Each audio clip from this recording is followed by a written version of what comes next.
يا أيها الذين آمنوا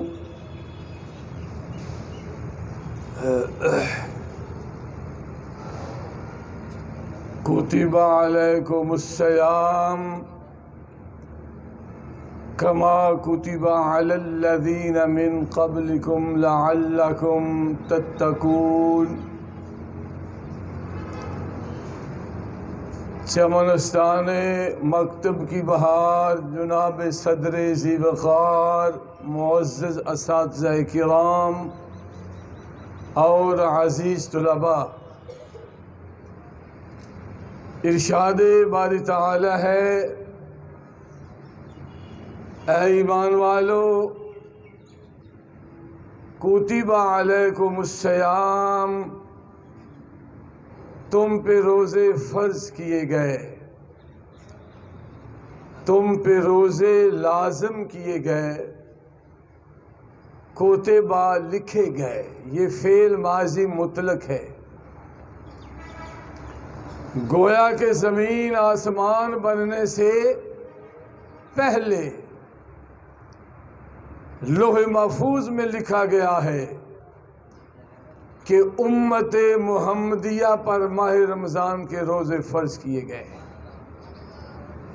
اس کا ذکر انجیل میں بھی ہے، تورات میں بھی ہے، گویا کہ تمہاری نیک نامی کے چرچے فرش سے لے کے عرش تک ہو چکے ہیں۔ تو اب کہیں ایسا نہ ہو کہ تم روزہ چور بن جاؤ، روزہ چھوڑ بن جاؤ یا روزہ توڑ بن جاؤ، ایسا نہ ہو۔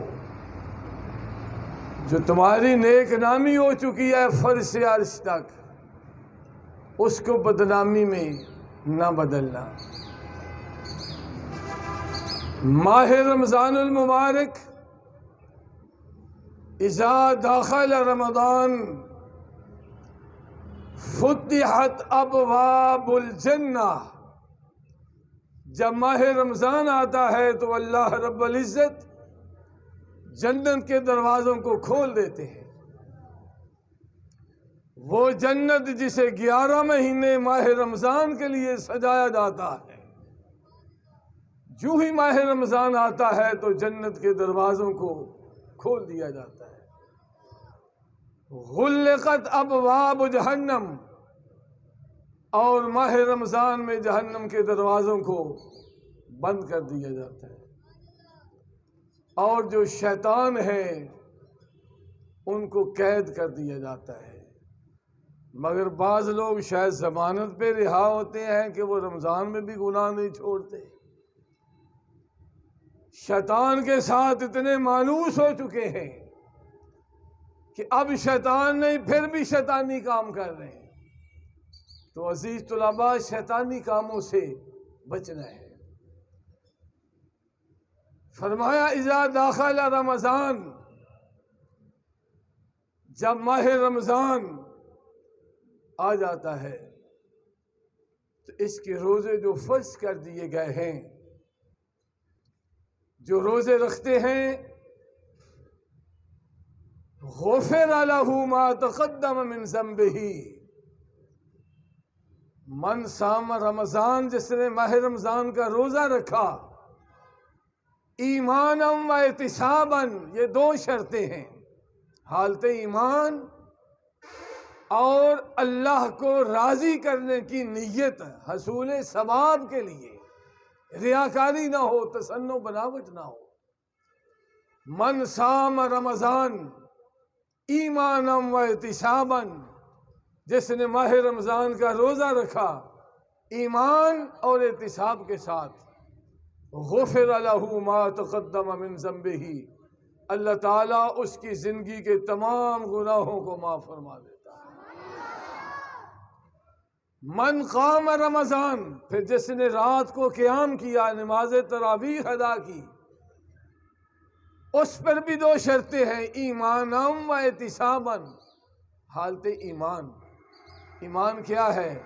نبی کریم صلی اللہ علیہ وسلم کی محبت، جس کا کلمہ پڑھا ہو اس کے ساتھ پیار ہو، محبت ہو، ایمان اور احتساب کے ساتھ جس نے رات کو قیام کیا، غفر لہ ما تقدم من ذنبہ، اس کی زندگی کے بھی تمام گناہوں کو بخش دیا جائے گا۔ جس نے ایک ماہ رمضان کا روزہ بھی چھوڑا اور بعد میں احساس ہوا، بارگاہ رسالت میں عرض کی حضور اب اس کا کیا حل ہے؟ تاجدار کائنات نے فرمایا اب اس کا کوئی بدل نہیں ہے۔ صائم الدہر، پوری زندگی بھی روزے رکھتے رہو تو جو ماہ رمضان کا روزہ چھوٹ گیا ہے اس کا اجر و ثواب نہیں مل سکتا۔ اس لیے چونکہ چھٹی سے دہم تک یہ کلاسز ہیں تو تقریباً اکثریت ایسے طلباء کی ہے جو بالغ ہیں، اور جو عاقل بالغ ہو اس پہ روزے فرض ہیں، جس طرح کے نماز بھی فرض ہے۔ روزہ رکھیں، لیکن حالت روزہ میں یہ خیال رکھیں کوئی ایسا کام نہ ہو جس سے کہیں روزہ ٹوٹ نہ جائے۔ اگر آپ تیل لگاتے ہیں تو اس سے روزہ نہیں ٹوٹتا، اگر آپ خوشبو لگا لیتے ہیں تو اس سے بھی روزہ نہیں ٹوٹتا، آنکھ میں اگر کوئی دوائی ڈالیں تو اس سے بھی روزہ نہیں ٹوٹتا۔ ہاں، کان اور ناک میں اگر دوائی ڈالی جائے جس کا اثر گلے میں محسوس کیا جائے اس سے روزہ ٹوٹ جاتا ہے۔ اس کے علاوہ اگر آپ وضو کرتے ہوئے لاپرواہی سے کولی کریں، حلق میں پانی اتر جائے تو اس سے بھی روزہ ٹوٹ جائے گا۔ ابھی افطار نہیں ہوا، آپ نے پہلے کر دیا ہے، ٹائم غلط تھا گھڑی کا یا کوئی وجہ بھی ہوئی تو اس سے بھی روزہ ٹوٹ جائے گا۔ البتہ ان حالتوں میں قضا ہوگی، یعنی بعد میں ایک روزہ رکھنا پڑے گا، کفارہ نہیں ہے۔ کفارہ اس پہ پڑتا ہے جو جان بوجھ کے روزہ توڑ دیا جائے۔ کفارہ کیا ہے؟ غلام آزاد کرنا، 60 روزے مسلسل رکھنا، یا پھر 60 مساکین کو کھانا کھلانا۔ بارگاہ رسالت میں صحابی حاضر ہوا، یا رسول اللہ میں ہلاک ہو گیا ہوں، میں نے جان بوجھ کے روزہ توڑ دیا ہے۔ جان بوجھ کر کھانے پینے سے جو روزہ ٹوٹے اس کی قضا بھی ہے اور کفارہ بھی ہے۔ فرمایا جاؤ 60 روزے رکھو۔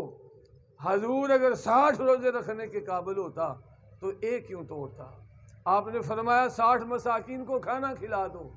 عرض کی حضور مدینہ منورہ میں ایک نہایت غریب آدمی ہوں، اتنی دیر میں ایک شخص کھجوروں کا ہدیہ لے کے بارگاہ رسالت میں پیش ہوا، اور روایت میں آتا ہے کہ وہ کم و بیش 3.25 من کھجوریں تھیں۔